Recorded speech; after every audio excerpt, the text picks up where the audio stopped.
अस्सलाम वालेकुम। दुआ और उस पे सब्र।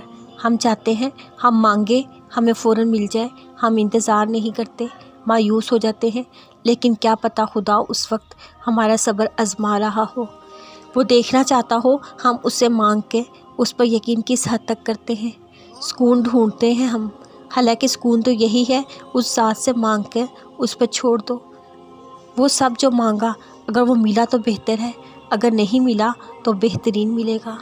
इस यकीन के साथ दुआ वक्त हालात नसीब बदलने की ताकत रखती है।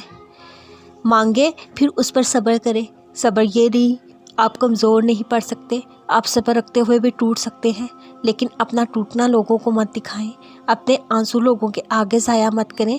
आपके आंसू की कदर खुदा के अलावा किसी को नहीं है। वो देखता है उसका बंदा कैसे उसके पास आया है और वो संभाल लेता है। तुम क्या जानो अल्लाह पाक को तुमसे किस कदर मोहब्बत है। उस पाक ज़ात ने कहाँ कहाँ किस किस जगह तुम्हें थाम लिया जबकि तुम्हें ख़बर तक ना हुई। अल्लाह पाक के ज़िक्र के सिवा सुकून तुम्हें कहीं नहीं मिलेगा। दुख तकलीफ़ें परेशानियाँ ज़िंदगी का हिस्सा है, मगर तुम अपनी नवाज़ों की हिफाजत करना ना भूलो, क्योंकि ये तकलीफ़ें आर्जी हैं, अब्दी तकलीफ़ से ही निजात दिला सकती है। मेरी पुकार सुनता है सरगोशियों में भी, हालांकि दरमियान में है सात समुंदर।